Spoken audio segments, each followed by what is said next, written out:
On today's episode of the Unwritten Rule, we have plenty to dive into. We're back from homecoming. Took a little bit of a hiatus to go visit good old Como. So we'll have that recap. But more importantly, we're going to talk about all about the decision that took over the Mizzou Twitter waves, airwaves, whatever you want to call them, which was Ryan Wingo's commitment, which did not go too well for Missouri Tiger fans. So we'll talk about him picking Texas, and then we'll do a little recap of our time in Como, back for homecoming. And then we have a very, very exciting interview. We're bringing on Drew King of Powermizzou, of course, covers basketball for Powermizzou on Rivals. We're going to do a season preview because, of course, it's the bye week for football. So we're going to talk a little Mizzou men's hoops with Drew. Very good interview, so definitely stay tuned for that. So a ton to dive into on the Mizzou side. We'll do quick hits, and then we're going to take a look around the SEC. We're going to preview all the games while Mizzou's on bye. Everyone can enjoy peacefully a weekend of SEC football without having to stress over how the Tigers are going to do. So plenty to dive into, especially that basketball preview with Drew. Great interview coming up with him. So a lot to dive into. The Unwritten Rule is going to start in a second. But first, it is presented by Bet Online. The last of the major pro sports leagues kicks off this week, and Bet Online is your top spot for all your NBA action this season. I was watching all the basketball. I'm so excited basketball's back. With MLB postseason, NFL, and college football, and NHL in full swing, all the sports are back. BetOnline is the #1 source for your wagering odds, news, trends, and predictions. Get everything NBA at your fingertips with both desktop and mobile access for every sport, anytime. Head to BetOnline today to get in on the action. Don't forget to use our promo code BELIEVE, BLEAV, BELIEVE, to receive your 50% welcome bonus on your first deposit. BetOnline, where the game starts and the Unwritten Rule starts right now. Marcel, where are you going with that disc? You are not putting that on again. Marcel, okay, if you press that button, you are in very, very big trouble. Attention. Everybody stop what you're doing. It's time for The Unwritten Rule, a Mizzou sports podcast brought to you by the Believe Network, alongside Peyton Haverman and Kenny Van Doren. Here is your host, Jack Knowlton.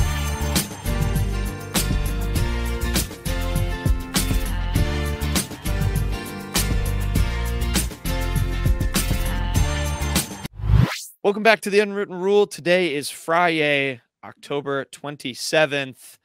And Kenny, Peyton, Ryan Wingo is a Texas Longhorn. Let's just get, sorry. We got the news. We got the news yesterday. We're recording this on Thursday, of course. He went and committed on Wednesday. Everyone was there. I know Powermizzou'S YouTube had about as many viewers as they do subscribers on their live stream of it. With Gabe giving his silent commentary, trying not to disturb the festivities. That was a fun time. Shout out to Gabe for that one. And then it all broke. Ryan Wingo, of course, after a multitude of speakers came up to the podium, he went and he picked up that Texas hat. I don't think he did a fake out, but he picked up the Texas hat. He had a couple sitting up there. We knew Mizzou and Texas were the only two that were really in contention. And there's been a little bit of vitriol that has since come out on Mizzou Twitter. A little bit of anger at that decision. Obviously, it had gone so back and forth all summer. We had Alan True on from 24/7, talked about him a little bit. Obviously, it was a little bit less clear when we did that interview. But I know you guys have been paying attention, as have I, to just how back and forth this all went. I was listening to the 24/7 live stream, and they were talking to Steve Wiltfong, and he was saying how back and forth it had been. But guys, in the end, Ryan Wingo picking Texas. And Peyton, I'll go to you first, being our resident crystal ball expert. What did you make of all this? And were you as surprised as everyone in that room and on Mizzou Twitter yesterday? No. Recruiting is horrible. It sucks. I hate recruiting a lot. I don't know how coaches do it. It's horrible.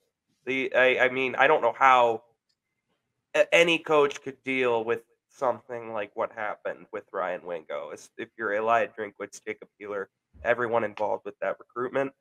Mizzou got literally everything it wanted in this recruitment up to the day it happened.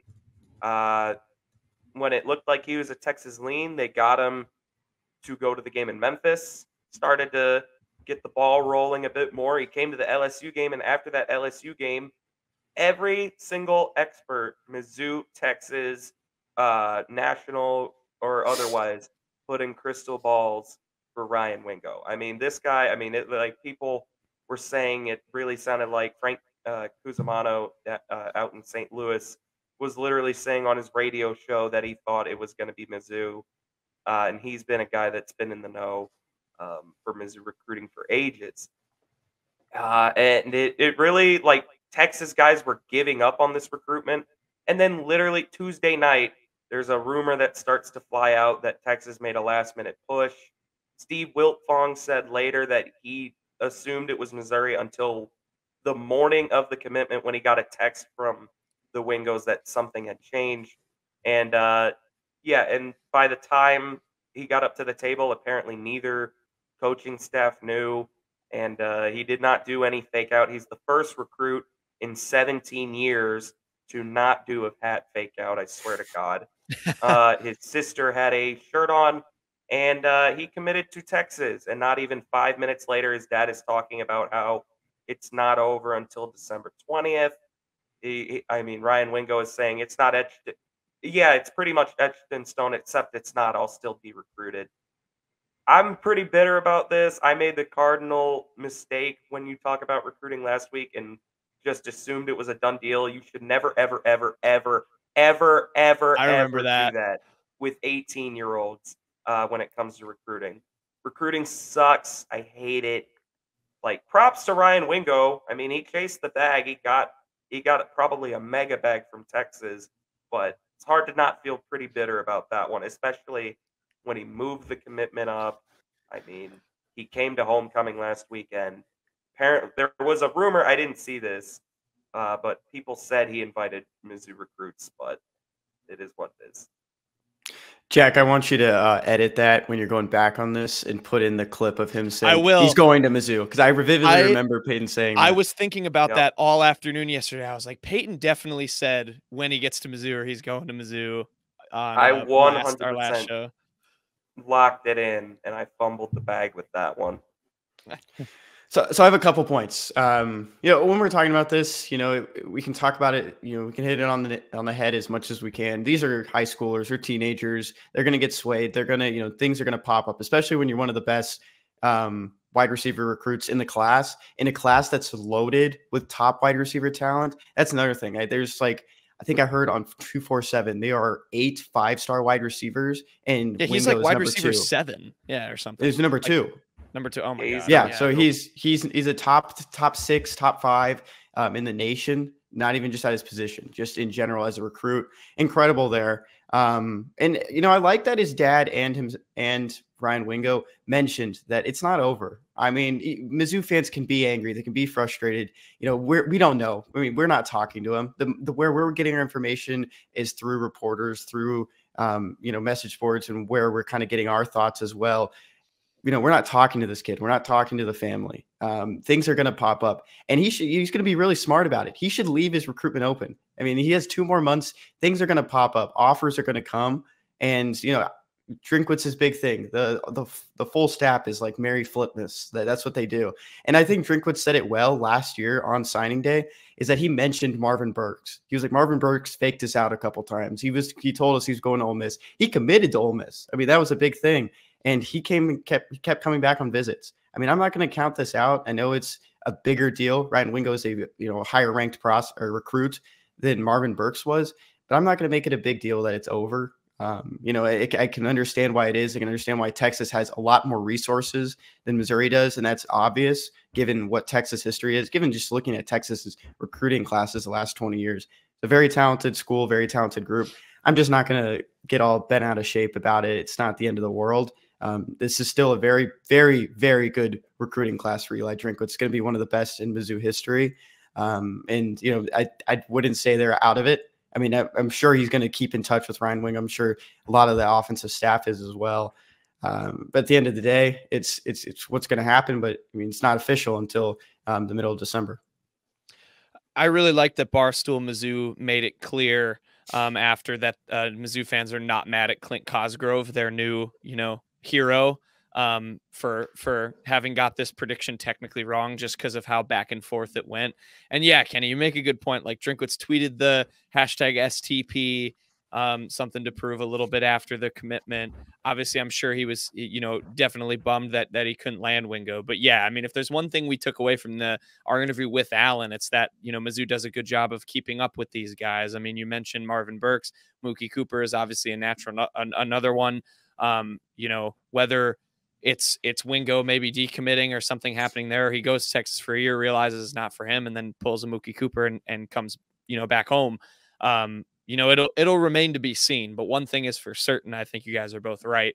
Drinkwitz isn't going to check out of this, but it does not change the fact that people were pretty upset. And yeah, it really wasn't directed toward anybody on the recruiting coverage side, whether it's Gabe DeArmond, Clint Cosgrove, Steve Wilfong, any of these other guys who all they can do is what they can do is make predictions based on what they hear. And they were hearing clearly so much back and forth for literally up to the point when he walked up to the table, which, like Peyton says, just makes recruiting that much more brutal. And then, yeah, the interesting comments from his dad, saying it's not over until it's over, like you guys both said. But it's a crazy thing, recruiting. I don't know if you guys have any other thoughts on this, just in terms of how Mizzou, now moves forward, whether there's, other guys maybe to now pay attention to, or, whether it's let's just go back to the really fun season that the Tigers are having this year and worry about the future later. I honestly do wonder just how much Mizzou really pushes for Wingo now, just because Kenny mentioned Marvin Burks, obviously. That was one that really felt like a shock when he went to Ole Miss, felt like a leverage play. And eventually he wound up flipping back on Flip Miss. But, I mean, after that, you didn't see Drink tweet like something to prove, He didn't really – that swerve wasn't as intense as this one. And, I mean, it just kind of – with the season Mizzou is having right now on the field and Drinkwitz's tweet, I do honestly wonder if Mizzou pursues Wingo that aggressively going forward, or if they just kind of move on. That's a very good point. I mean, we haven't seen that before. I don't even think Drinkwitz tweeted anything after after Marvin Burks' commitment. And my favorite part about the Marvin Burks commitment is that he didn't repost anything about him going to Ole Miss too. And that's what even made it seem more like a leverage play for guys who like to tweet their highlights, like to retweet what's going on. He didn't post anything about going to Ole Miss. One thing that I want to throw out there, I know that there was a lot of Jeremiah Maclin was also, talking on social media, like that they like to have fun. We like to say they like to troll as well. I mean, they're just having fun with the recruiting road as well. I honestly wonder if there's any, movement towards Jeremiah Maclin with the money. I know that, or not money, with like NILs offers, what we can give you at Missouri, puts you into a good option here. We see it before that, guys will commit early because there's an offer there at Ohio State, Ohio State's produced some of the best wide receivers in the NFL. Maybe it doesn't happen, but maybe just to keep an eye on. And even if Jeremiah McClellan doesn't flip, Wingo doesn't flip down the road, it's a very strong receiver class moving forward. And we've seen it this year. There's freshmen from the 2023 class contributing. I think they're still in a good spot, especially with James Madison coming in next season. Yeah, for sure. I mean, that was some of the, I think, comments that I saw it was like half the people were either A, mad at Wingo for not picking Mizzou, or B, pretending to be a fake bar in Columbia to, get him in trouble, which was crazy. But, or B, it was, whatever. We have Luther Burden, we have Mookie Cooper, we have Marquise Johnson, STP. So yeah, you make a good point there, Kenny. It is nice that Mizzou can still hang its hat on, like, we have a lot of talent coming back. We're in the midst of a really good season right now. And to extend off your point as well, Peyton, like maybe they just rely on that. And that's just where we go moving forward. And what happens with Wingo happens. But nevertheless, he's a Texas Longhorn, at least for now. Kind of surprising pretty much all of us, including every single Rivals expert and 24/7 expert. So there you have it. You mentioned, I think, Peyton, Ryan Wingo, in addition to us. We did not see him, but we were all present at the homecoming game this Saturday. Of course, we didn't have a recap for you guys because we were all in the midst of traveling, but I think we got to talk about that a little bit.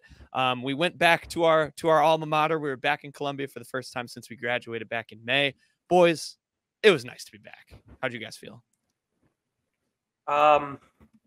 Well, I enjoyed my time very much. Especially, I think Jack would agree, the car ride with me and friend of the show, Nick Swanson, was a joy for Knowlton. But no, it was great to be back. I had some Gumbies. Gumbies was fantastic. We went out to understudy, ITAP. That was a blast.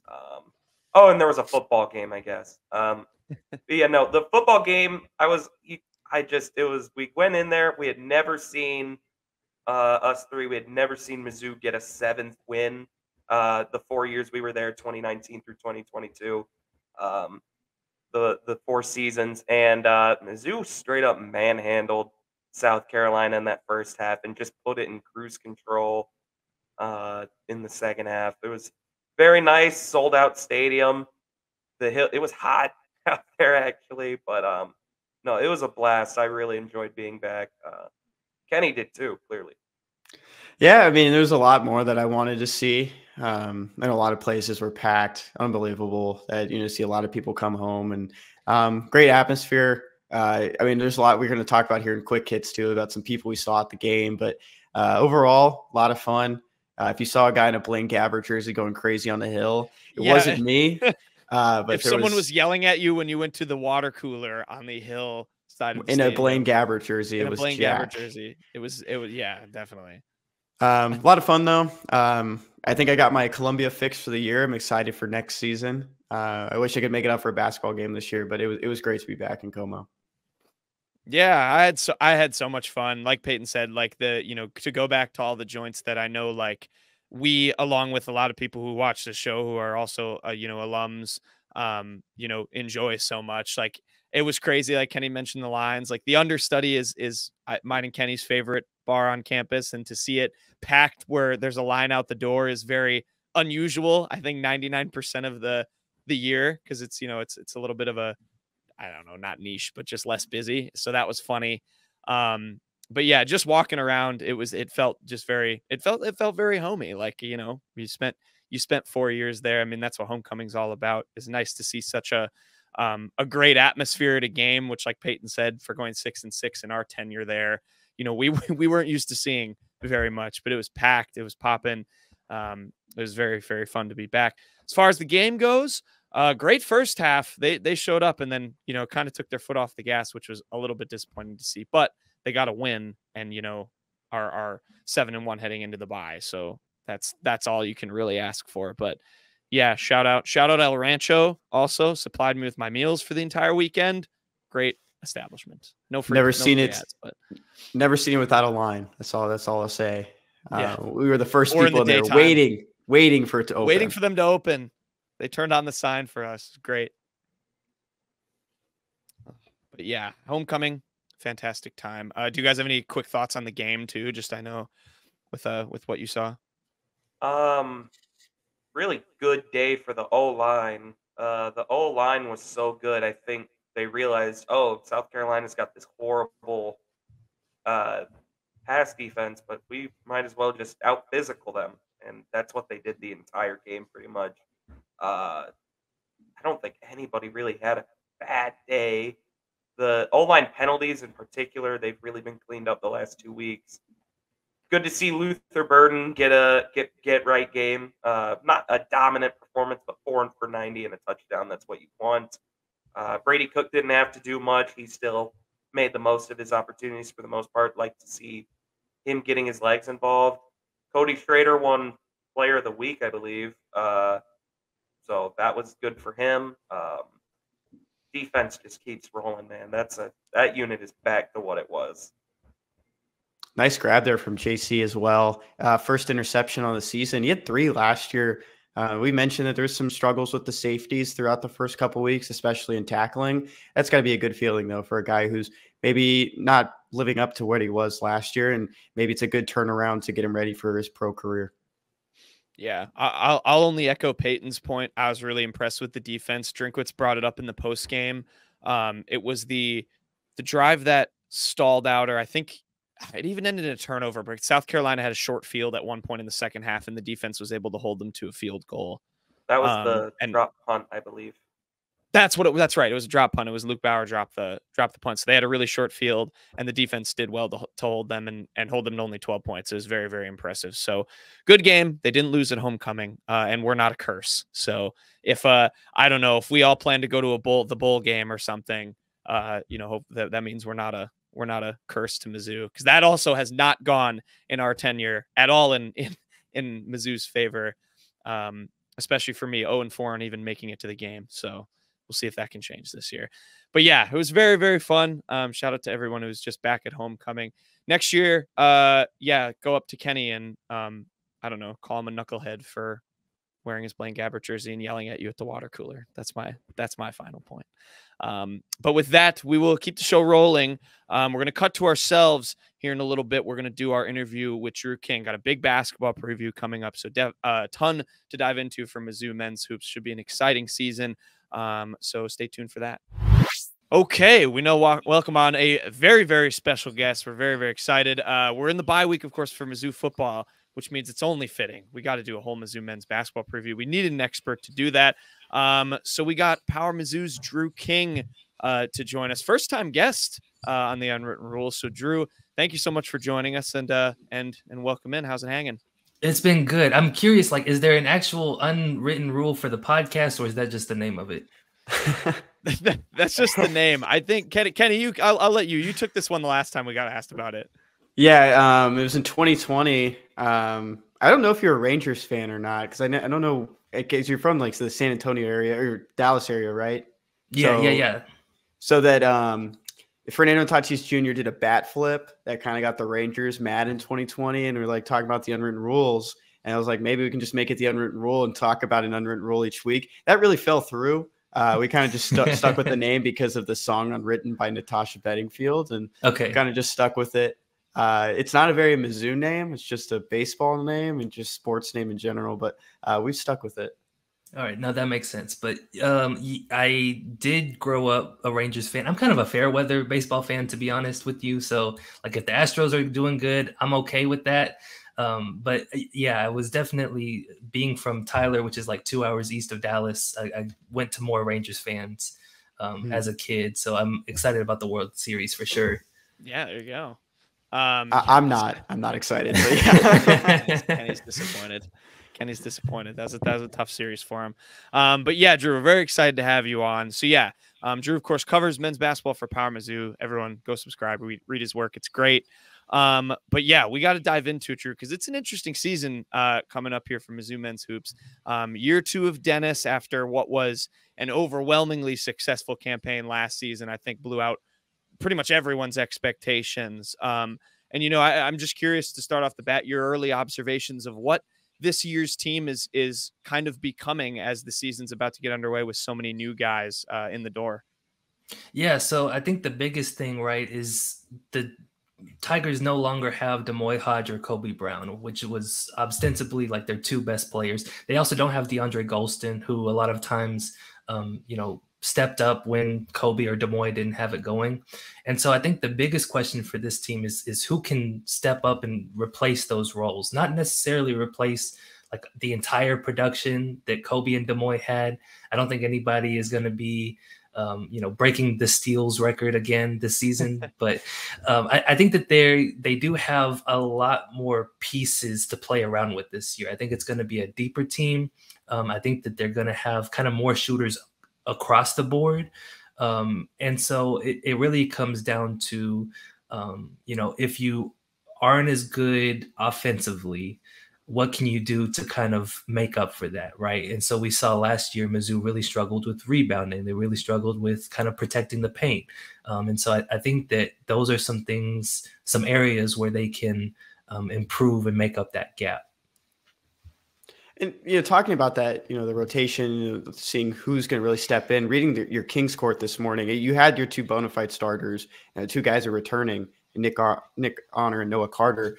How else, how do you see the rest of that starting 5 kind of shake out? We know we've seen Dennis change up that starting 5 as the season goes on. Yeah, so that's one of the biggest questions is who's ready for that big of a role, because they have a lot of guys that are in their last year of eligibility that are really experienced, and so you could kind of pencil in whoever you wanted out of that senior group. I think that Caleb Grill is going to get a pretty prominent role with this team. I saw them practice last month at a coach's clinic, and Caleb Grill, I don't think, missed a shot all practice. Dickie Nutt has talked about, he's a threat to pull up anytime he crosses half court like Steph Curry. And so I think that you're going to see him kind of definitely take more shots at Mizzou than he was getting at Iowa State. I think that he's a guy that they really want to work the offense through. I want to get y'all's opinion on this. How big of a role do y'all see Connor Vanover having? Because this is a debate that's come up on our message board a couple of times. And so obviously like a 7'5" guy is going to help with, rim protection and rebounding, which is the two things that you really struggled with last year. But obviously his last stint in the SEC didn't go so well. So what's y'all's opinions on Connor Vanover?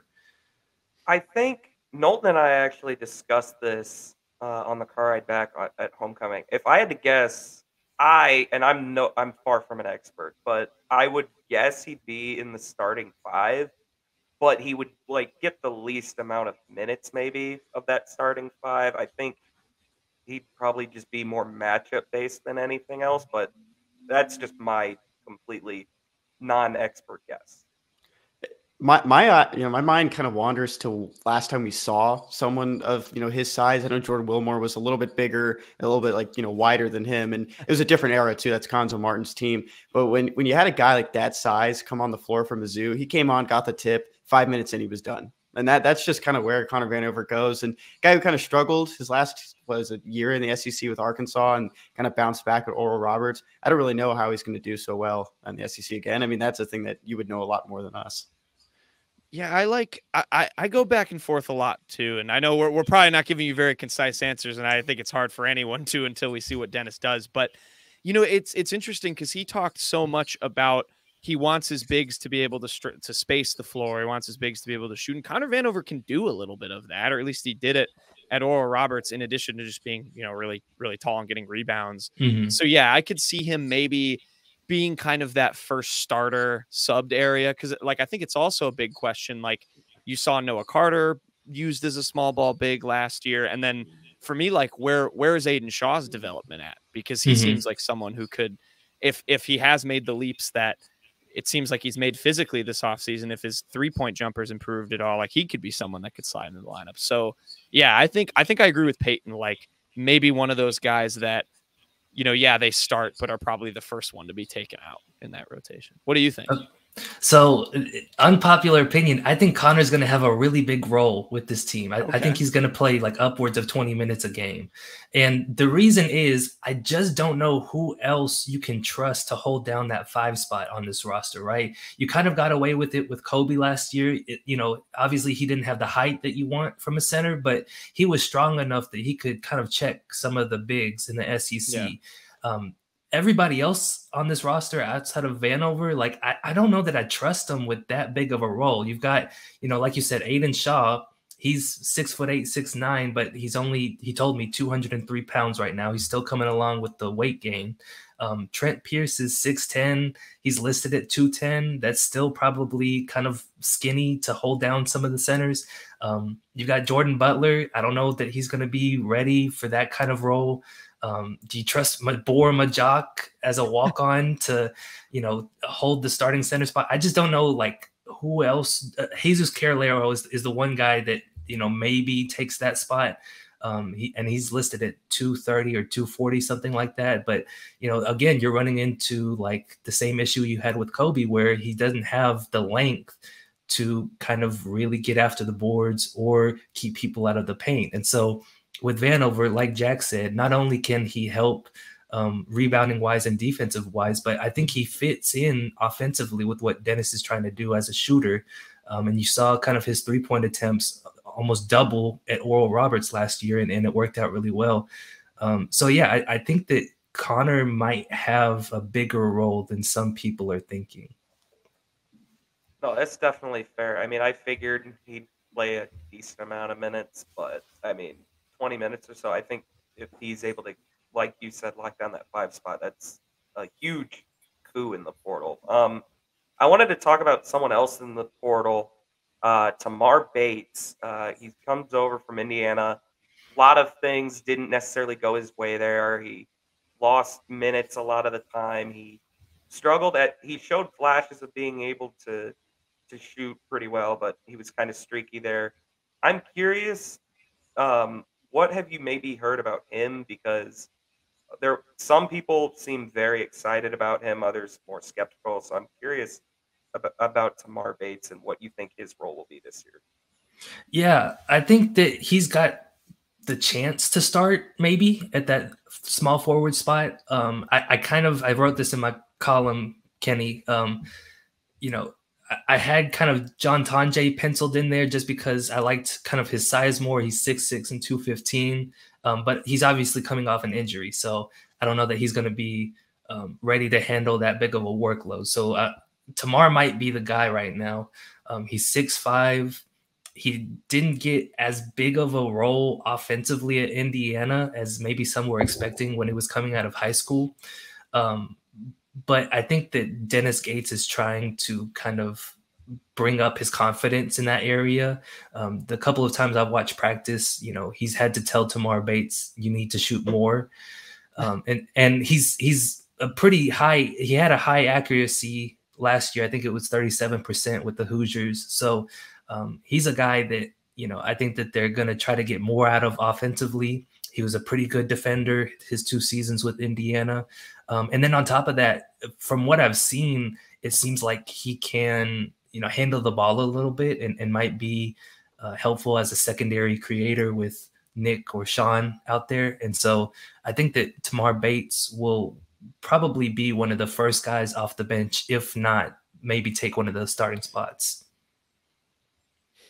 Yeah, I think that speaks to like some of their good depth that I feel like they've added with like him and Tonje and Grill. Like I love all 3 of those guys for like different reasons as transfers. And Tamar, like he's at least according to Rivals, like the number 34 player in the country back a couple of years ago. Yeah. Went to Indiana. I mean, he definitely has a lot of high upside, and hopefully it seems like maybe he'll have more of a freer type of role in Dennis's system. You mentioned Sean East. I want to ask about Sean East because this like it seems like on this show we've almost gone just based off of vibes, but just like even in the like little videos we see, the little clips of practice, like he seems a lot more vocal. I know like around the team last year he's a little bit of a quieter guy. Obviously did his job very well on this team, but like has he to you emerged more as a leader, or at least like are you kind of predicting that as something that'll happen this season along with Nick as 2 of the very few kind of returners on this team?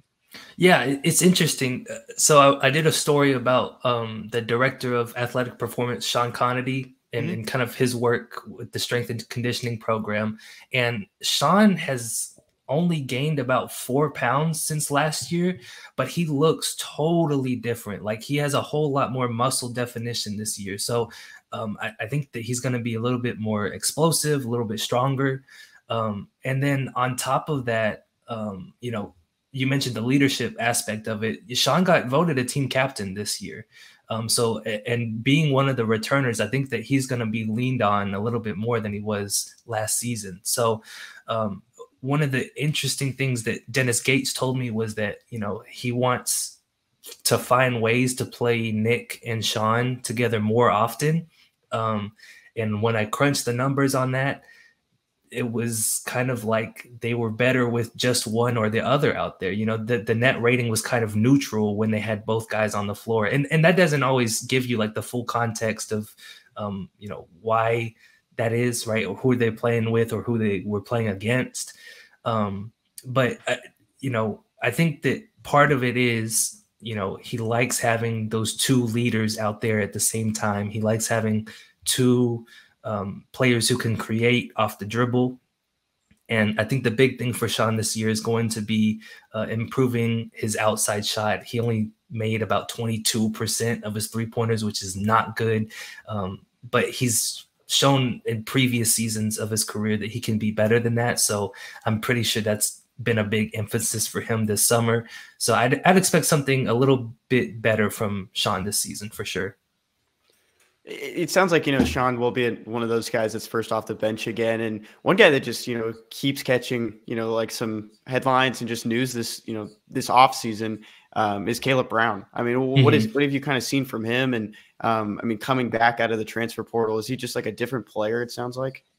Yeah, so I'll be honest. Like I haven't seen too much of a difference, but I've only seen like 2 or 3 practices this season. I'm not there every day.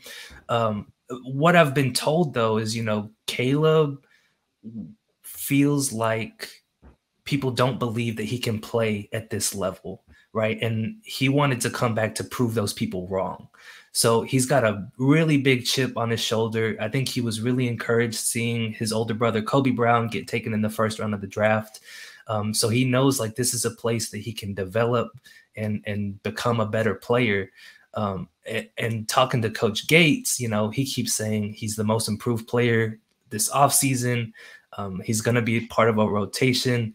He told one person that he'll be part of the top 8, which is going to be tough to believe. I'll believe it when I see it. But I think that Caleb, at the very least, is going to get a chance to prove he can earn a spot in this rotation.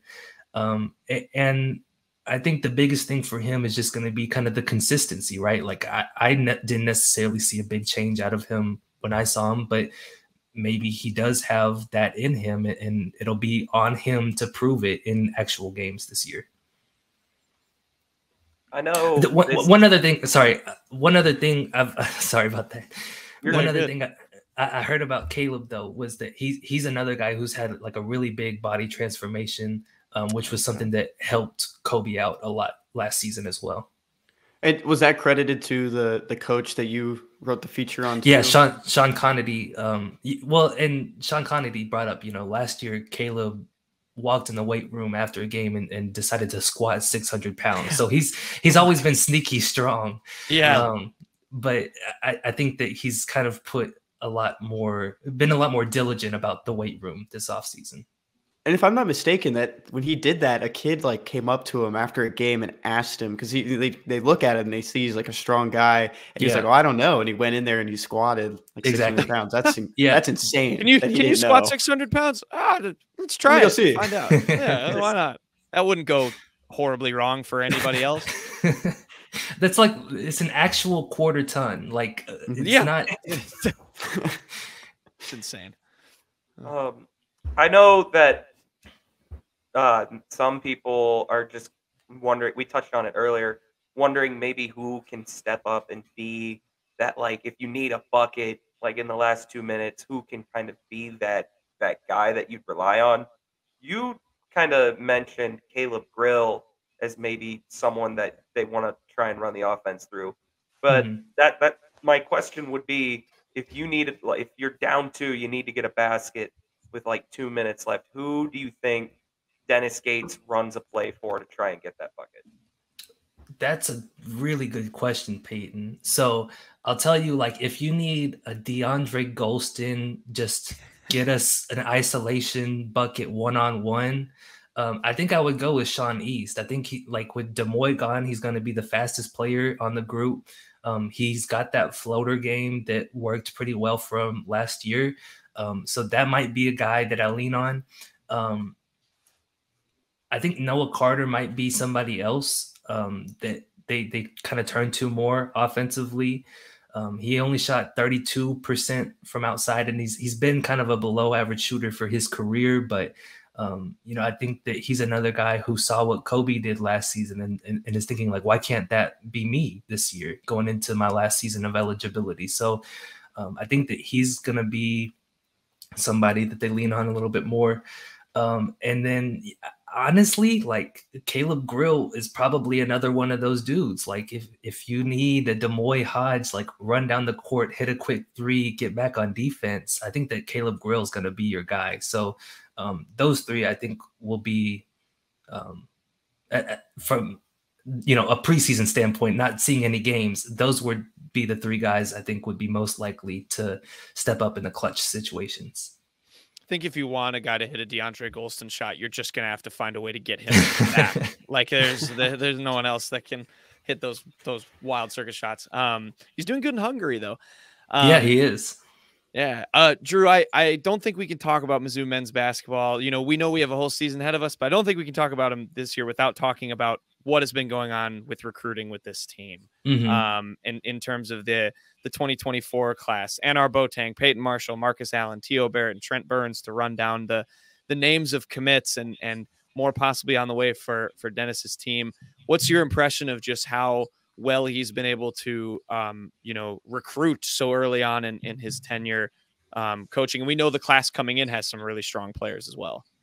Yeah, so I think that one thing that Dennis Gates doesn't get enough credit for is his talent evaluation on the recruiting trail, because a lot of these guys that are committing, he initially offered when he was the head coach at Cleveland State. It was like that long ago. And even like some of the 2025 recruits that they're talking to, they were offered when Dennis Gates was still at Cleveland State.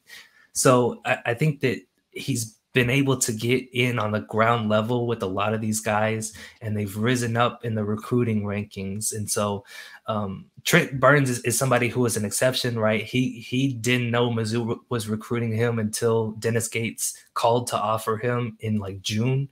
And they were just able to get through that process with him really quickly. But I think that they have some serious momentum on the recruiting trail. I think that the success of last season really helped them. I think that, getting 2 players to the NBA really helped them.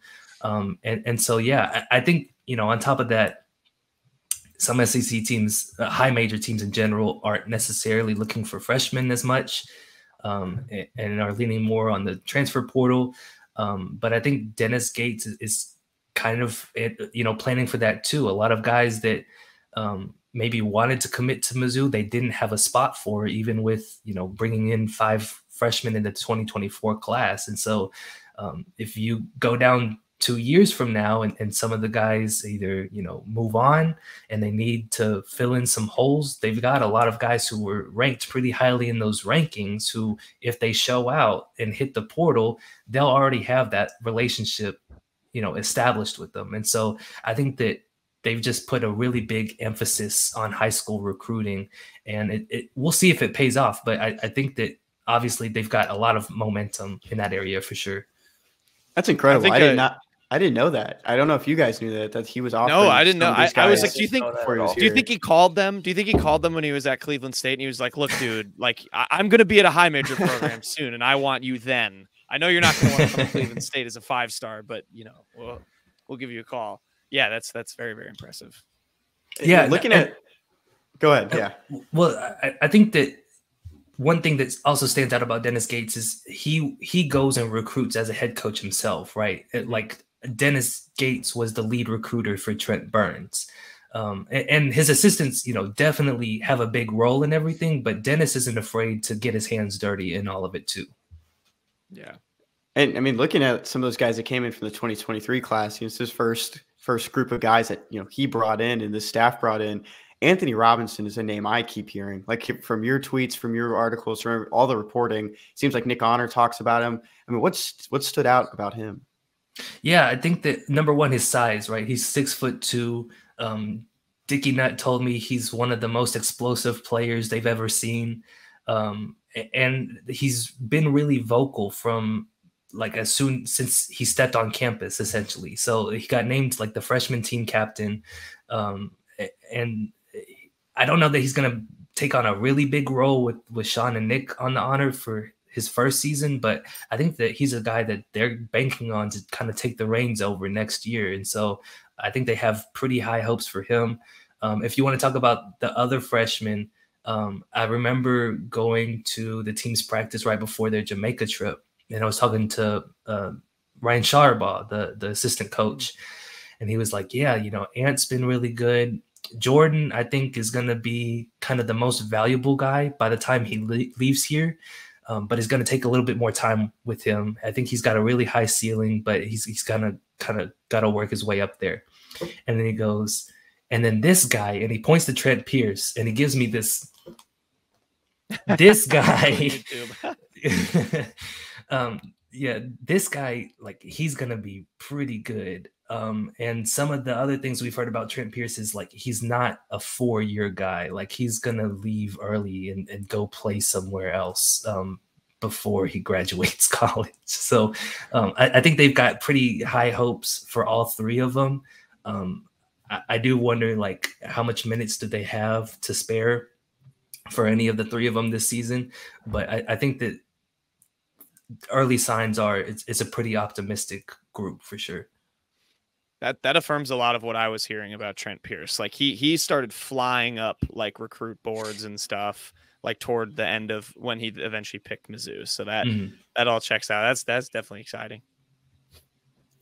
I'm curious that Jamaica trip because we obviously last year I think we heard and honestly just noticed like it seemed like the team was a lot more close than it had been in a couple of years past. And I feel like I remember it was either you or Gabe wrote about how that trip to Jamaica did a lot to kind of pull the team together. How kind of important is that? It seems like it's important to Dennis Gates, but just how pivotal is it for the team to kind of be close and like connected like that? Yeah, I think that's definitely one of the biggest parts of what Dennis Gates wants to do as a program is to bring his guys together.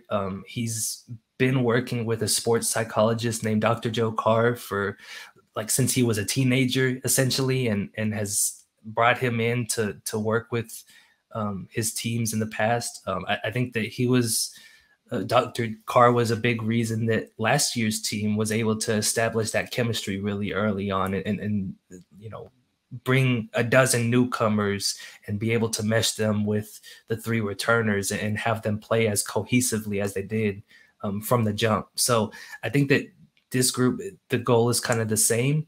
I think they were kind of trying to turbocharge it with the Jamaica trip because the season's schedule is a lot tougher. You know, last year they didn't have any real challenges until December. This year you're playing Memphis in game 2. And so with the experience that they have, I think that, and you know, the expectations kind of jumping up a level, I think that that's going to be even more important this season.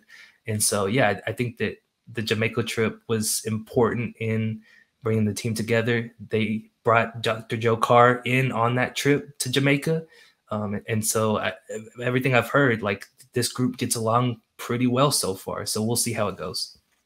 He might be the most unsung hero of unsung heroes for this basketball team is Dr. Joe Carr. That's I know all that stuff kind of broke about him last year with how much of a help he's been. They didn't send you on the Jamaica trip, Drew? You weren't able to go down with him? No. Gabe was like, we could start a GoFundMe and nobody on the board did. But get Drew to Jamaica.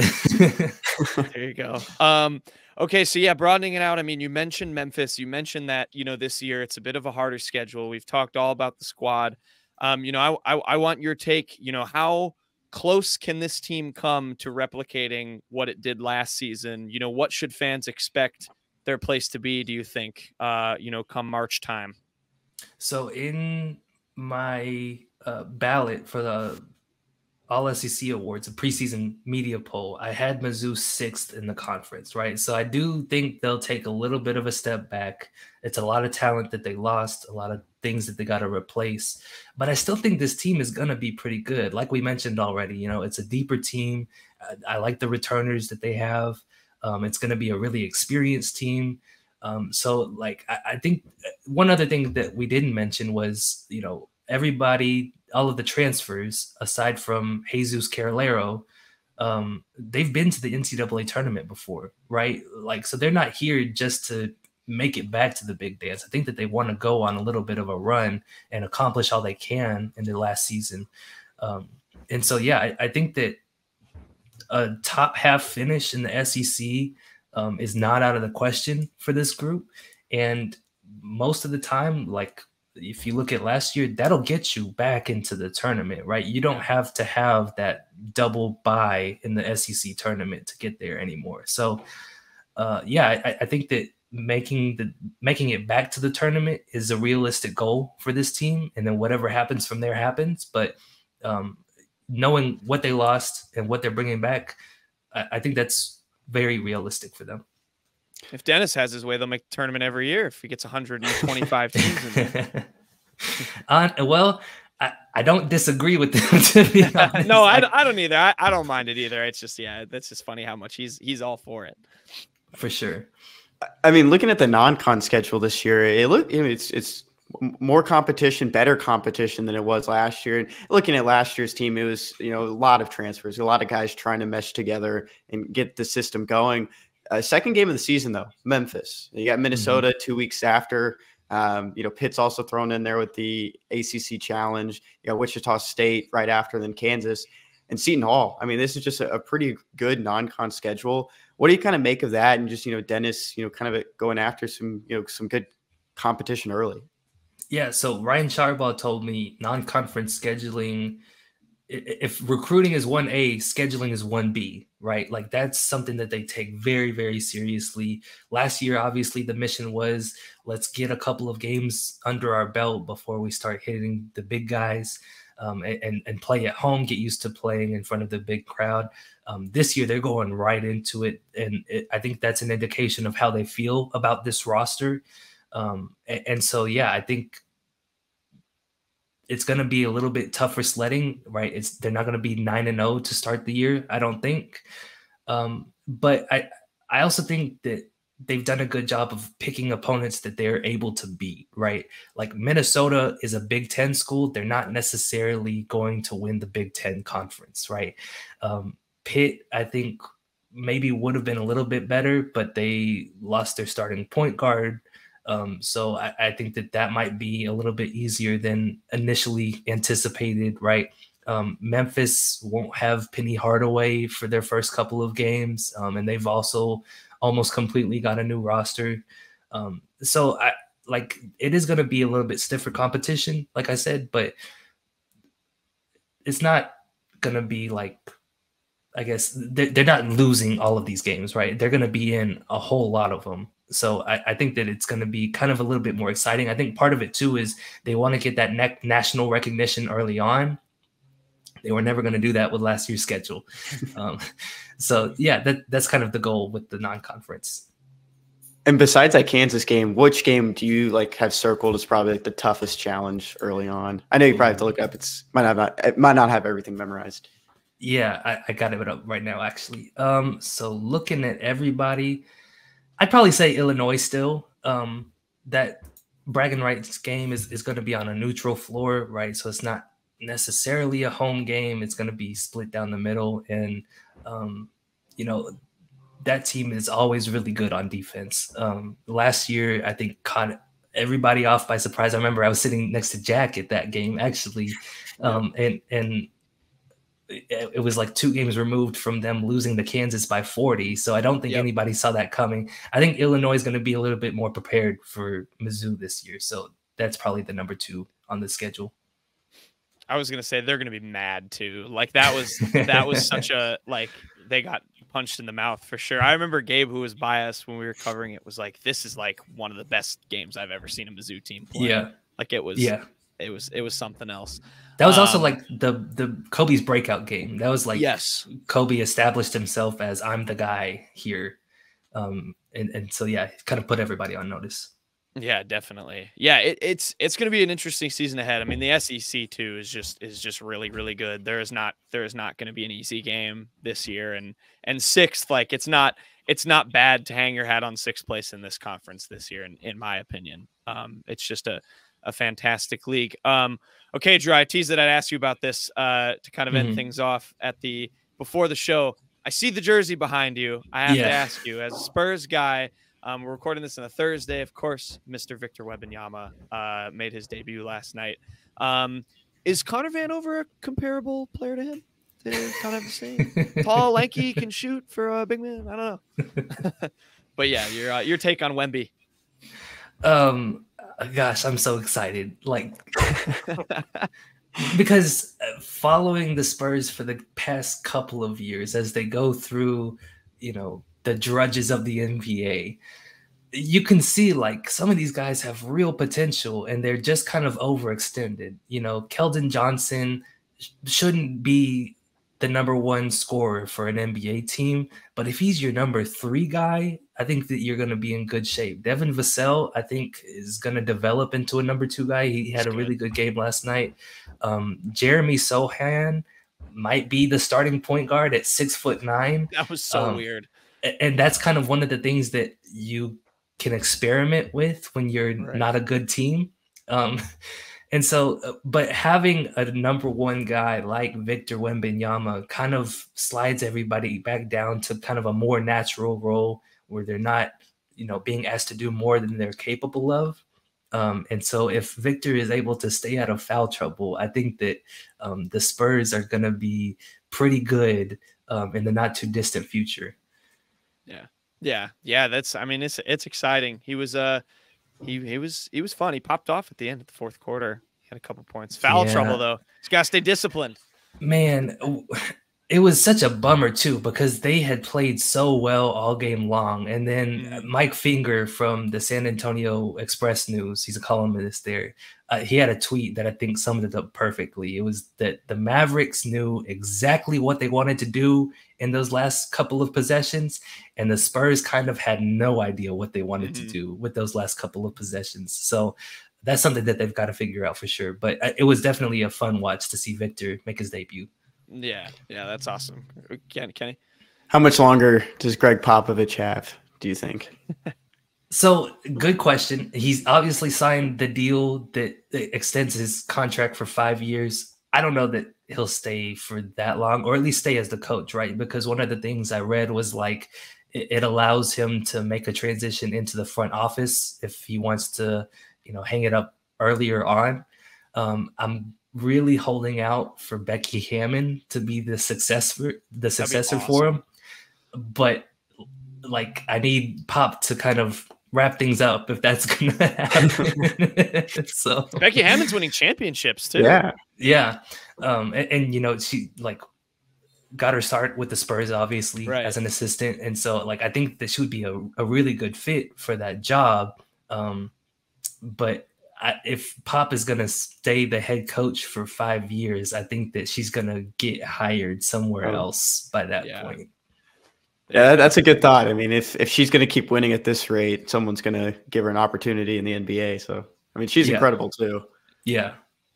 Yeah, for sure. Well, congrats on Wemby, Drew. And yeah, thank you for popping on and giving us the all the Mizzou rundown. So excited. It's going to be an exciting season. I think fans will have to kind of accept like, yeah, probably won't be last year, but like it's a good SEC. They're still going to compete, and it's still Dennis. I think that's all really, Yeah, that's exactly right. Like they got voted 9th in the SEC poll, right? Like Dennis Gates has proven people wrong over and over and over again.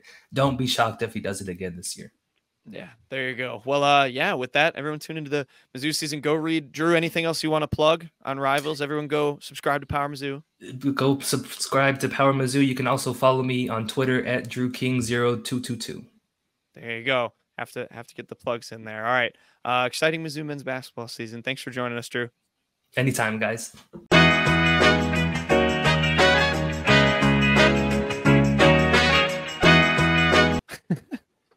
Okay.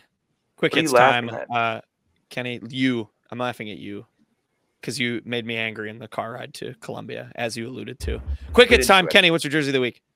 The jersey of the week goes to Nick Honor.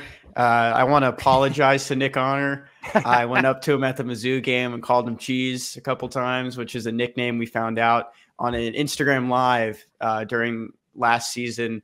And he told me his name was Nick. He was very stern about it, but we had a good photo. Times. Yeah, he was like, it's Nick. It's not Cheese. Call me Nick, man. I'm going to call him Nick. His name's Nick. He's no longer Cheese Honor. He's Nick Honor. I hope he has a good season. Yeah, this was funny. Kenny and I found the basketball team. They were just like taking photos and hanging out. It was pretty funny. Shout out Noah Carter, friend of the show. He remembered when I went up that we did an interview with him, so that was good. Unfortunately, no Benny because obviously he's not there anymore. But yeah, it was cool to see him. Sean East, very cool 55 chain. Also, I don't know if he'll ever wear it to a game, but he had a nice chain on, and he just looked at me and like go to the YouTube, but he just looked at me and went like. Pointed down. He's bringing a lot of more energy this year than we saw last year. I like Shawnee's. We'll talk. We're talking about him. Yeah, we'll talk about we talked about it with Drew. All right, Peyton. Gonna stick with Mizzou basketball. Kobe Brown is my jersey of the week. He made his NBA debut yesterday. He had 5 minutes. He got in close to the end of the game. He helped close out a win for the Clippers. Didn't score. Did have a foul. But you know what, guys? Kobe Brown made it. He is in the NBA. Who would have thought that after ours and his freshman season in 2019? Good. I'm really happy for Kobe Brown. Hopefully Demoy is able to be active for a game here soon. Get him in there as well. Yeah, I mean, hey, you got to start somewhere. The Clippers I know played a ton of people off the bench, so it's good that they're giving him some minutes. Kawhi backup, no better backup for the Claw. When he load manages for 65 games, Kobe's gonna have to play for that whole time. So, speaking of the NBA, my jerseys, I guess, of the week, or I don't know, not so much. I'm picking these because they stink. I'm sticking in the NBA because the 23-24 NBA City Edition jerseys dropped for all the teams, and my God, they're bad. So many are so terrible. This has been a narrative for a long time that Nike is kind of ruining the NBA with the jerseys they're introducing, but some of these City jerseys are just god awful. I'm sure a lot of people have seen them right now. My least favorite one by far goes to the defending champion Denver Nuggets, who have the elevation amount of where their stadium is, I assume, the 5,280, right in the middle of their jersey. And it just looks ridiculous to have a massive number and then their actual player's number in the corner. It's so bad. There's so many that are terrible. Kenny, credit to your Rockets. They're actually one of my favorite ones. It seems like they took a little bit of inspiration from the University of Houston with their little H-Town script jerseys. Those are nice. So good job, Peyton. Your Bulls ones are terrible. The Bucks ones, my team, they're kind of lame. You're right, Mizzou basketball. Sorry, but yeah, so many of these are just awful jerseys. Stop this, Nike, please. I think Utah's look good as well. I do like your take on H-Town. I think H-Town looks good. I mean, Phoenix's don't look horrible, but yeah, most of these are pretty big stinkers. Like Minnesota's looks unfinished. It looks like they are missing the something. Wizards. It just says the District of Columbia is. You could have told me that Charlotte's was just their actual jersey, and I'd have believed you. Yeah, the Buzz City, but yeah, sorry to those fans that have to watch their team play in those.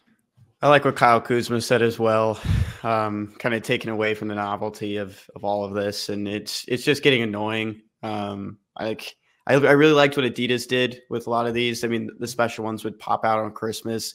Nike's just trying to make more money, and I get it. You're trying to make money. That's the point of this entertainment business. But man, these are just boring. And then, I mean, the Atlanta one, I'm pretty sure that's Times New Roman. The font, it just says ATL in lowercase. Yep. It's incredible. I mean, it's stinkers. I thought Nike was cool growing up. Now I just think they're lame for all this. Whatever. I don't really watch the NBA until playoffs, so it doesn't really affect me. They still wear those jerseys for some dumb reason.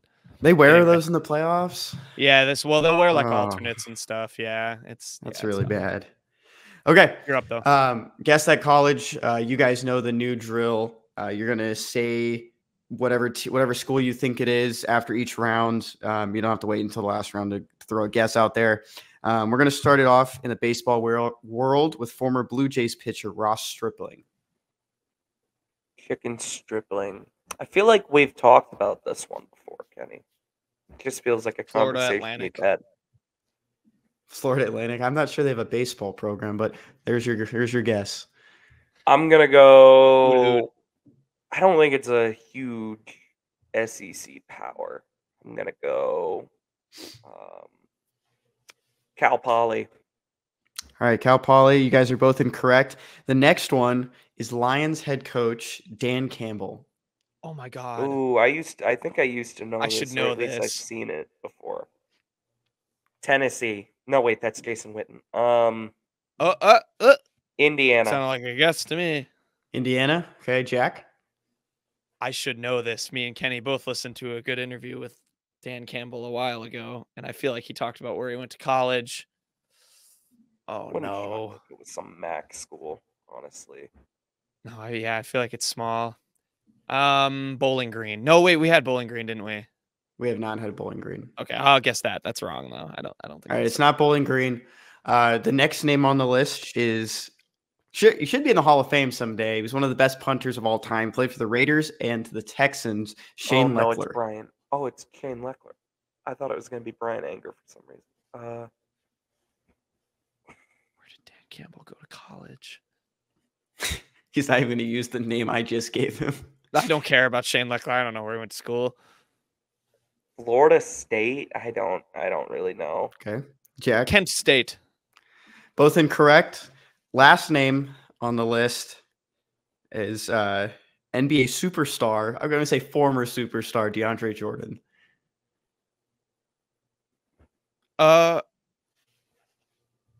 Didn't he go to North He didn't go to Carolina? That's my that's guess. wrong. I don't know. Honestly. Okay. He Jack? didn't go to A&M, did he? He did. Yeah, Jack, all right. he got A&M. it on the last one. Texas A&M. He went to Texas A&M. He went to Episcopal Wow. High School, which is where Jalen Waddle went. So that's a cool little fact there for you. So yeah, so that it was Texas A&M this week. Huh. Go How about Aggies. that? Alex Caruso, Daniel House, same team. Chris Middleton was almost my last one, but I decided. Oh, not they. to I do it. would have. That'd been too easy. Cash money. Okay. Unwritten Fantastic Fantastic Four. This is a kind of a troubling week. I'm going to look back at the record for you guys. Jack, you are 14-12-2. I am 13-13-2. And Peyton is 18-8-2. I was running away with it for a couple weeks. So I was like maybe catching you, two Peyton. ahead. And now Peyton is just way ahead of Jack and I'm I. catching you. First game on our docket is Jaguars at Steelers. The Jags are favored by 2.5. Myself and Peyton are taking the Jaguars while Jack is taking the Steelers. I got a good feeling about this. Trevor Lawrence made fun of the terrible towels in a presser. So you don't do that. You don't do that against Steelers and then play them at home and beat them. So give me the Steelers. I think they'll lose this game or win this game, and everyone will be like, they're back, and then they'll lose horribly next week. I like the way Kenny says Jaguars. But no, the Steelers love to find just miraculous ways to win games. It's not sustainable. The Jaguars are hitting their stride right now. I'm going to take the Jags. It is interesting how confident T-Law has become, especially on social media. I don't know if you guys follow him. He talks on trash X. now. He talks trash. I did not. I don't know this Trevor Lawrence. All right, second game on the docket in the Meadowlands. The Jets are taking on the Giants. Giants are the home team in this game, but the Jets are favored by 3. Myself and Jack are taking the Jets, while Peyton is taking the Giants. Oh, whoops. That's a mistake. I meant to put Jets. Okay, Jets clean sweep. There you go. I think that's pretty easy. Peyton I was actually had waiting this for Peyton to.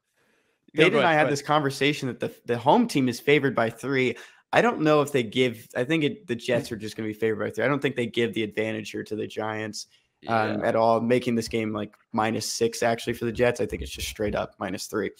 Okay, next game on the docket is Ravens -8 on the road against the Cardinals. I told this stat to Peyton, but he didn't believe me that Lamar Jackson has never lost to an NFC team. I heard that on another podcast.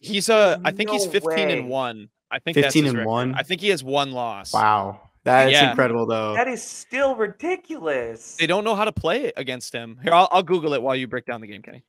Yeah, so the Ravens are favored. This could be a fun dirty bird of the week, even fraud of the week, depending on if the Ravens can cover. Jack, if you can find his record against the spread against NFC teams, that'd be even better. But I think the Ravens are going to pull this one out. I don't believe Kyler Murray's back yet, but he is full participant in practice. Josh Dobbs plays well in the first half, but we know this Cardinals team isn't on the same level as the Ravens this year. I didn't find the spread, but I can confirm. Jackson is 15-1, 7-0 at home against NFC opponents. Wow, that is quite ridiculous. But yeah, I mean the Cardinals, they're scrappy. It's admirable. Josh Dobbs has done a decent enough job. There's just not a lot of talent on that team. The Ravens, I think, are starting to get it together a little more. I mean, they have a great record. Their defenses look good. Their offense has been kind of spotty. I think either way, I think they're good enough to win by 8 here. Okay. Last game on the docket. This one kind of hits close to home for Jack's favorite quarterback. It's going on the road to California. The Bengals are taking on the 49ers. 49ers are favored by 5.5 at home. Also, these odds are from BetOnline. Yeah, shout out BetOnline. I do love Joe Burrow. But I've got the Niners. I feel like, they had kind of a stinker against the Vikings. I think Brock will be a little bit mad. Is he out? I missed that. He's in concussion protocol. Oh, if he doesn't play, that could be damaging. But this could be a nice Sam Darnold revenge game, and I think I still like the Niners here. Yeah, bad players don't get revenge games, so that's not in the cards here. I also don't. You don't like Brock Purdy? Why would it be a well? No, Sam Darnold. You said. Oh yeah. Yeah. But why would it be a revenge game for either? They're playing the Bengals. I just you know what I meant for Darnold, like a narrative game. But no, I think the Bengals are going to be really desperate for one here. The 49ers, I still think will win this game probably, but I think the Bengals will keep it close. I think it comes down to a field goal.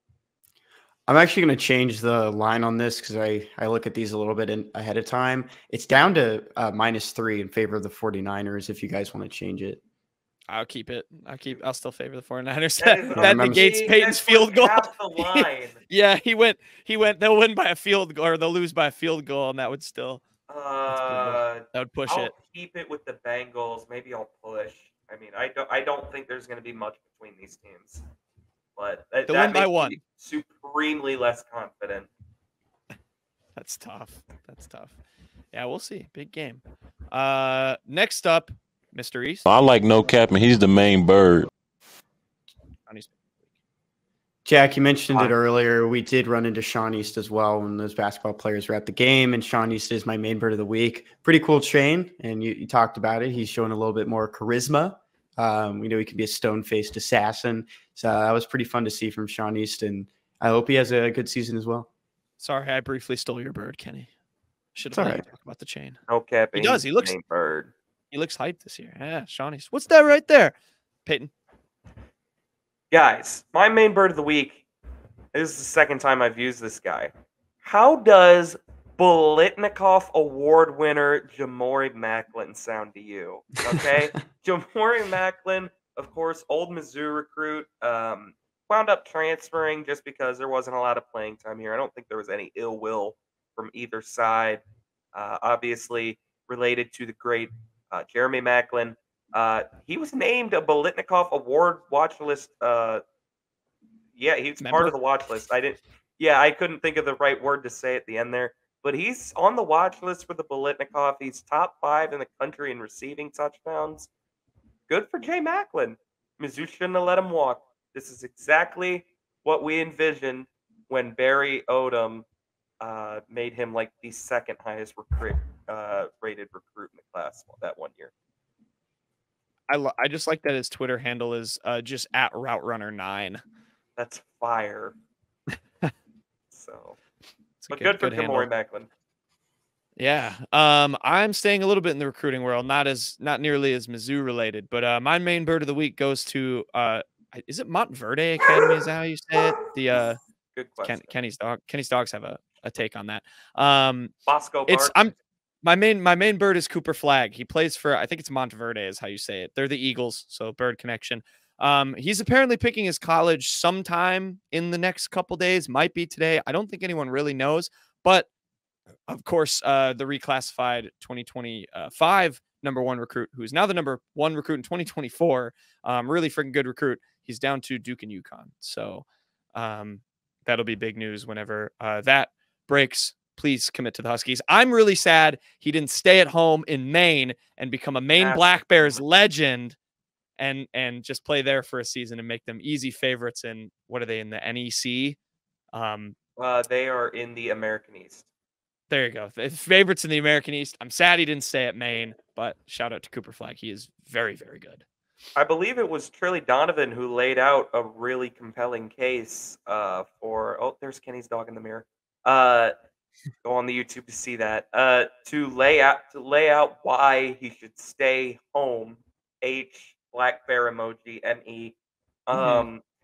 but he didn't do it. There were a lot of rumors that he'd go to Kansas early on in this recruitment cycle, so Mizzou fans can breathe easy there. They're not going to have to. Cooper Flagg, let's just say he's someone we would all band around to hate. Yes. Yes, he's very, very, very good. Hopefully he goes to UConn. What'd you learn, Peyton? Best thing I learned this week, we saw Mizzou Arena's interior. Mizzou themselves tweeted it when Elijah Drinkwitz, they like never officially announced it, but they did tweet a photo of Elijah Drinkwitz going to a basketball practice and talking to the team. But now, it's now been a deleted tweet from HD Intelligence on Twitter. He tweeted a photo of what the interior of the arena looks like, the new scoreboard, the seats and everything. I'm going to keep talking, assuming we can talk about this. I mean, we didn't break the story. Black seats look really good. I'm a little mixed on the scoreboard. It's a little minimalist. I like the old board with all that, the Tiger stuff going on, all the black and gold. But Mizzou's definitely going for like a intimidating all black vibe in there. It looks very sleek. The seats look great. Yeah, I'm wondering if they kept the Block M in the student section on the bleachers. You couldn't really see in the photo that was deleted. That'll be interesting to see. I always liked it because it kind of made you think of the football. It made you think of Memorial as well with the Rock M. That'll be interesting to see. We're not going to be there this season, but I hope those students still enjoy it. Best thing I learned this week is that Missouri baseball picked up another recruit. This is infielder from Prestonwood Christian, which is in DFW. Chris Patterson. He's an infielder, and he has some pretty good stats. Just throwing across the diamond, his highest exit velocity at the plate was 96. Pretty good to see from him. In the class of 2024, Carrick Jackson continued to make some moves and improving this Mizzou baseball program. I liked his announcement. It was fun. He had the Travis Scott with the neon tiger in the background. I just thought it was a good announcement. Some people can be kind of boring with it. Shout out to Carrick. Okay, best thing I learned this week. We've teased about it that the NBA is back. Of course, recording on a Thursday here. It was there's games Wednesday and Tuesday, so we already had we've had a couple days, not a week of basketball. But the NBA is back, and I mentioned I wanted to do this for you guys before, like a little while ago. We were talking about the NBA. But, of course, everyone knows the iconic "Who He Play For" Chuck clip. I'm going to do that for you guys because, of course, there's a lot of movement this summer, some NBA players. So I'm going to give you guys a little quiz on some people that have moved. This won't be like, your Damian Lillards, your Bradley Beals. We know all those. This will be just, guys that you're like, oh, I didn't realize he was on a new team. And we'll see how well you guys do. It might be really easy. I don't know. But I'm going to start out with a relatively easy one. So you have to pick the team that this guy plays for now. Jordan Poole. Wizards. That's correct. Is he a Wizard? Okay. He is a Wizard. He was traded there in the Bradley Beal trade. All right, your next one, Gabe Vincent. Who he play for? Ooh, he went out west. That I do know. He cashed in out west. I can't remember if it was Sacramento. Okay, Peyton. Can't remember if it was like Utah. I'll give you guys each a guess, unless you have the same I don't guess. think it was Denver. I'm going to say Utah. Gabe Vincent signed a 3-year deal with the Los Angeles Lakers. Wow. Oh, that's I think I saw that in that poster with all the players. He played on Tuesday. West. Your next one, Gabe Vincent's former teammate on the Miami Heat, Max Strus. Max Strus is not on the Heat anymore? No. Got no idea. All right, I picked good players. Bucks. I had no idea Max Strus was gone. Did he get traded? Mavericks. Yes. Max Strus was in a sign-and-trade deal. He is now in the Cleveland Cavaliers. Your next one, I would hope this one may be a little easier if you watched it all last night. That's a hint. Grant Williams. Oh, Clippers. No. It's not Clippers, is it? Oh God. I know this one. I remember him getting traded. But it wasn't in that Dame Lillard deal. Nope. Was it? No. No. That's a hint. Oh, to- it was in the no. Kristaps deal, wasn't it? Was it in the Porzingis deal? Yes. But that was like a 3-team deal. No, wasn't sorry, it? no. That does not have anything to do with Kristaps. Is he with the Knicks? Dude, No. no, Grant isn't with the Knicks. He's like in LA now. He's a Laker or a Clipper. He's I not a think. Clipper. Your guess? I'm gonna say Laker. Grant Williams was moved in a 3-team deal to the Dallas Mavericks. He's on the Dallas Mavericks. Oh, 3-team crap. trade. Celtics got 3 picks. The Mavs got Grant Williams. The Spurs got Reggie Bullock from the Mavericks. Next, John Collins. Utah. That's correct. Bruce Brown.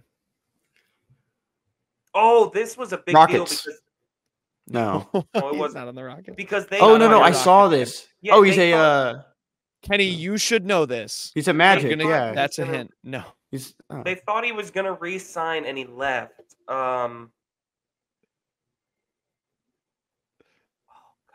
Was I Sacramento? saw this like the other feel like day. it was Yeah, Sacramento. I hope you saw it the other day.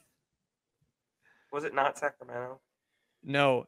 Bruce Brown, do you want the answer or Kenny, do you want to guess again?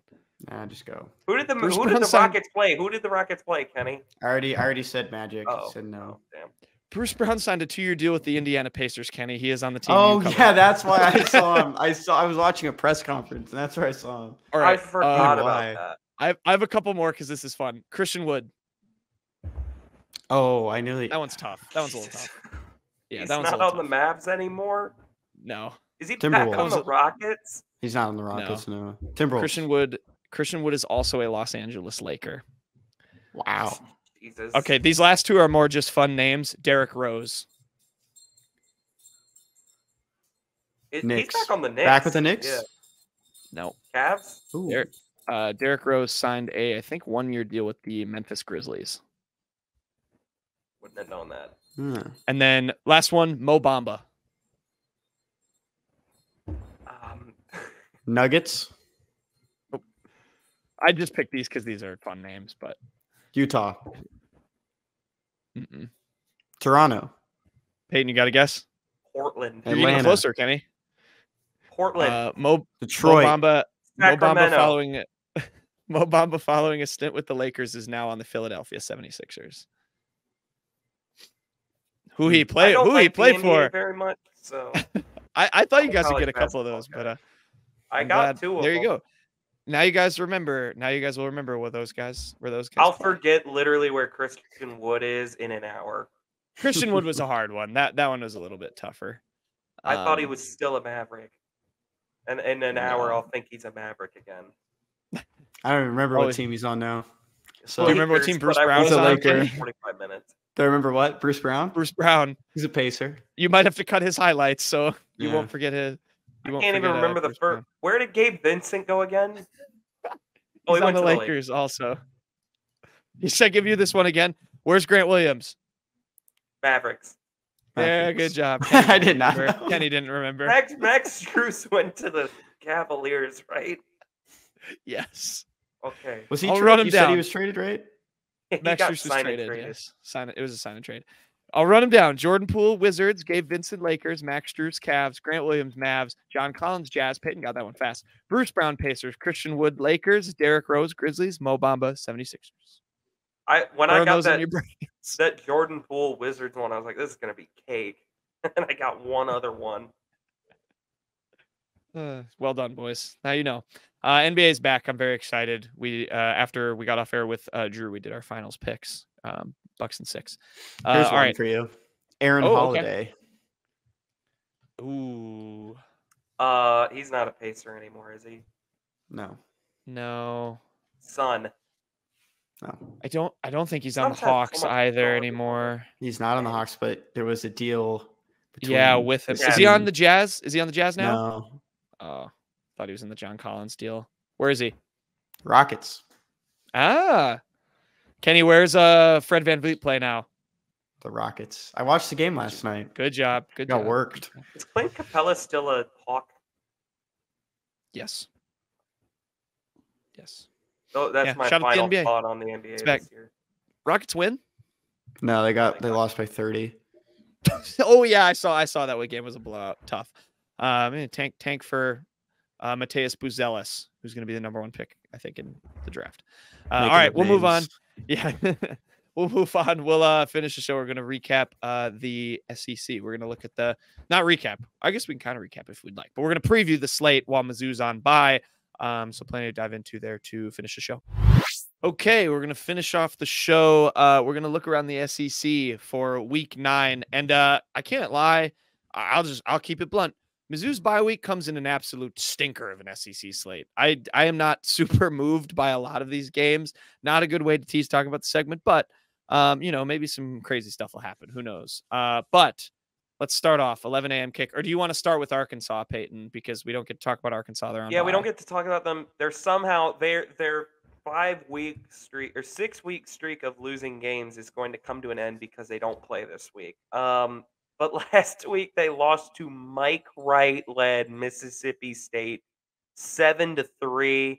Dan Enos was fired. It was such a funny firing that like Sam Pittman openly said, yeah, the players weren't playing for him really. Realist George, Mizzou's D tackle, was like, damn, I was hoping he was staying around for when we played him. That is how embarrassing his tenure was. Comes to an end after just 8 games. Honestly, it does concern me a little that maybe Arkansas's offense will find life after this bye week. That team still seems pretty far from any sort of hope. But yeah, Arkansas, they're 2-6. Pains my heart to report that. Trajan Jeffcoat really likes the city of Fayetteville. He better get really acquainted because he's not going to have any Christmas vacation plans. I kind of, thinking about if there's a hot seat in Arkansas right now, who could, maybe step in as the future HC of Arkansas? My mind kind of wanders to Brian Harsin. I think he would fit that fan base awesomely. I don't know if Brian Harsin has a job right now, but imagine Brian Harsin with the Woo Pig Suey fan base. I think that would be awesome. Okay, that's not where I thought you were going with that joke. Do you think I was going to go with Eli Drinkwitz? Yeah, no, he could live off of his buyout from Auburn for like ever. No, I thought you were going to say Barry Odom. That could work too. He had a good win the other day. He did. He's done great. Aren't they like 7-1? Yeah, he's done great at UNLV. I think they're bowl eligible for the first time since like 2014 or something. So good for Barry Odom. It didn't end well here, but I don't think anybody hates Barry Odom at Mizzou. Sports Talk Barry. Yeah, but he also, it would be funny if he came back to Arkansas because it ended in a pretty bad way for them last year with him. I think people were really kind of not sad to see him go. But also, Brian Harsin back in the SEC on Mizzou's schedule every year. Sign me up, please. Back in Arkansas, too. He was the HC at Arkansas State. You know who his OC was? Eli Drinkwitz. Coach Hamden also on that staff. You could have a crazy deep dive on 4 straight years at Arkansas State when they had Harsin, Hugh Freeze, Gus Malzahn. I mean, it was like, and there was one other guy that left after a year to become a head coach somewhere else. So, but that's besides the point. They grow coaches on trees. Brian Harsin does not have a job right now. Yeah. By the way. Okay, nice. Yeah, Arkansas's in the mud. I mean, right now they're playing to determine their bowl eligibility at Mizzou if they win all their games. So, yeah, big loss to FIU coming up. Yeah, it was Blake Anderson and Butch Jones. Were those the other others? The era was Butch Freeze, Malzahn, Harsin was 11 to 2013. Mm-hmm. That's wild. Who was before? Who was the first one there? It was Freeze. Malzahn, who was Harsin. Before Freeze? The year before Freeze. It's not listed on here because they were in the FBS until 2010, and so it just FCS. Okay, sorry, FCS. That makes sense. But that's wild. Yeah. There you go. Nice little deep dive on Arkansas State. First game, South Carolina on the road. Of course, I lied. Never mind. It was their transition. FBS was in that area, but it didn't give me the list, so I have no idea. Okay. Way to clear that up. South Carolina on the road, going to Kyle Field, facing the Aggies of Texas A&M. The line, I will get the Bet Online spread, but thoughts on this game? Oh boy, the Underachiever Bowl. Yeah, this is. I almost feel like South Carolina has to pick up a win somewhere.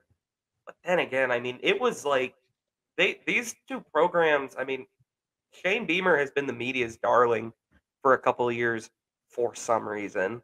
And I mean, the disparity between Mizzou and South Carolina on Saturday was so wide. I mean, it was not close.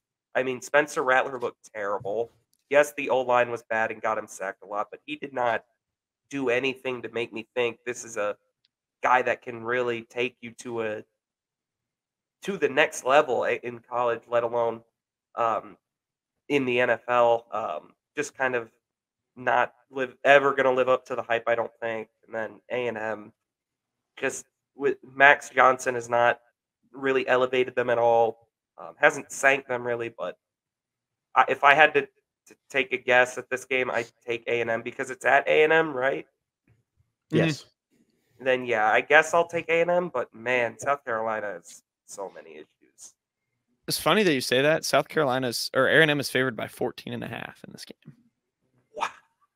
Yeah. So it's funny that you say it's going to be so close. Yeah, I mean, we talked highly about Max Johnson, history in the SEC, starting at LSU, coming to A&M, being a backup to Connor Weigman, who had a great start to the season before a season-ending injury. Max Johnson, we talked high about him, but it's just not been the same quarterback, not the hopes that we probably had that he could elevate this Texas A&M program, especially with a close game against Alabama. But this kind of surprised me that Connor Weigman still has the most passing yards. He's at 979. We really haven't seen Max Johnson pass him yet. He's still 100 behind him at the moment. Maybe you can make that leap here, but it's been kind of a tough go again for the Aggies. Maybe another 7-5, 6-6 finish. Yeah, it's been disappointing once again for both of these programs. We're going on down to Jacksonville, Florida now. Florida are listed as the home team, but I believe it's just a neutral site game. Georgia, Florida, always an interesting one. This just kind of feels like maybe Georgia's tune-up game before Mizzou. I don't know what you want to call this, but yeah, the Gators taking on the Bulldogs at Jacksonville. What do y'all think? Oh, I found it. I was stumbling through my words, so I was trying to find the line. Also, 14.5. The Dogs are favored on Saturday. I'm going to keep an eye on this one just to see how competitive Florida can be. Rest assured, if Georgia loses this game, there's a 0% chance they'll lose to Mizzou. So I will be pulling for the Dogs in this one. And I'll be interested to see how close the Gators can keep it, because that'll be a good barometer as to where they're at. For sure. It's good to watch both these guys because they're coming up on the schedule. Graham Mertz, maybe we were kind of wrong about him. We took him out of the ultimate Frisbee spot on the tier list. Maybe he's turning it around a little bit. Guys are sleeping on Graham Mertz. That's all I'm saying. I will continue to sleep peacefully on Graham Mertz. Give me Georgia by 20. Mississippi State going down to Auburn, Jordan-Hare Stadium. Mississippi State 4-3 now on the year. I know they, we kind of put them in that rock bottom, I feel like, area at the start of the season, but they are underdogs by 6.5 on the road at 3-4 Auburn. It'd be a pretty good accomplishment for them if they could find a way to get bowl eligible in Zach Arnett's first season.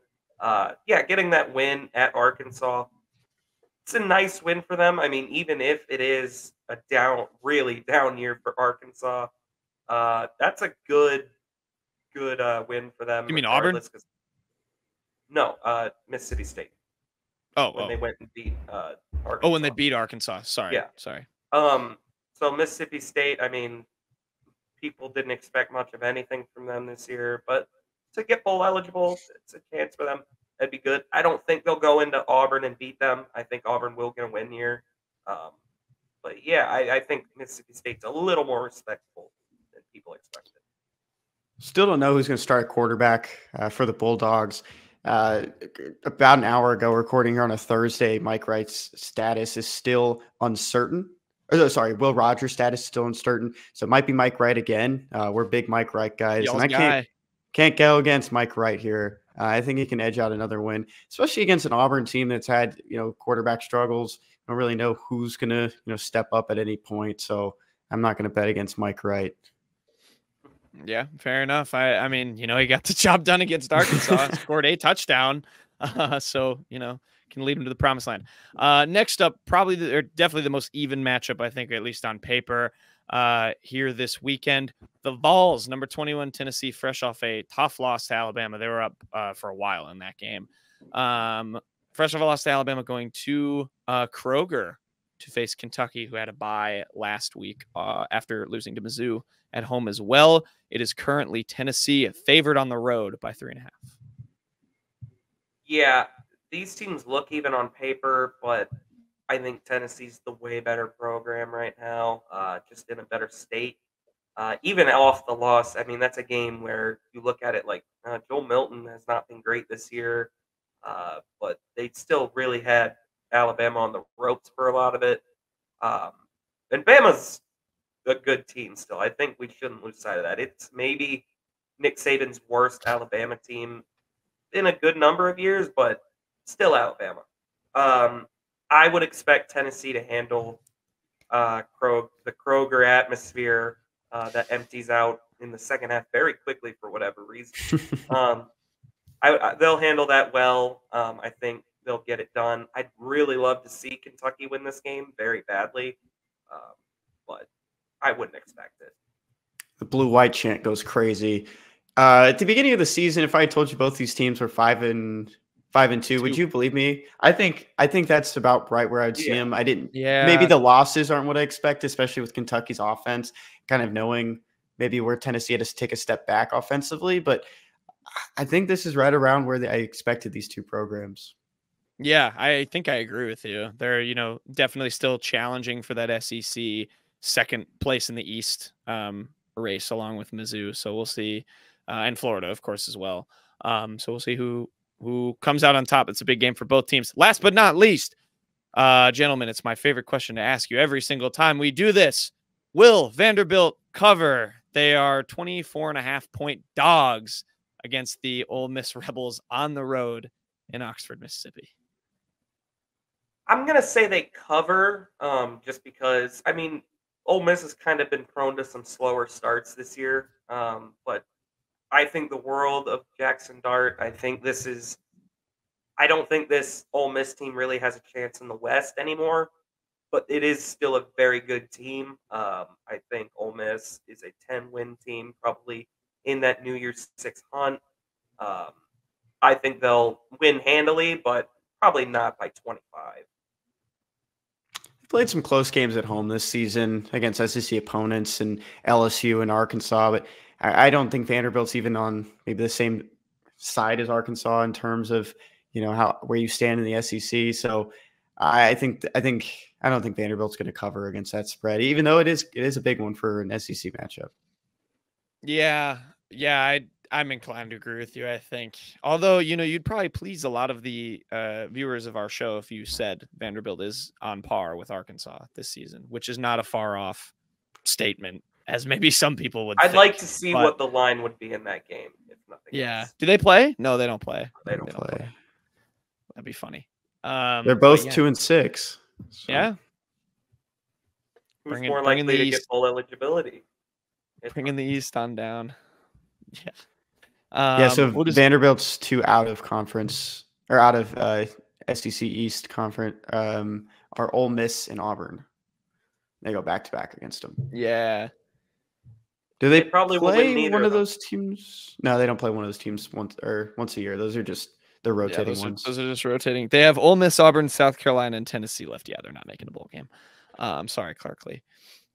All right. Nice. Good breakdown of the SEC slate. Yeah, some key teams on bye. And then next week, I mean, we got the huge weekend, not just for Mizzou, of course, with Georgia coming up, but we got Bama, LSU. That's going to be a huge game to dictate who comes out of the SEC West. So we'll definitely stay tuned for that. We'll be back. We'll have a show on Monday. No game recap. This is a little weird.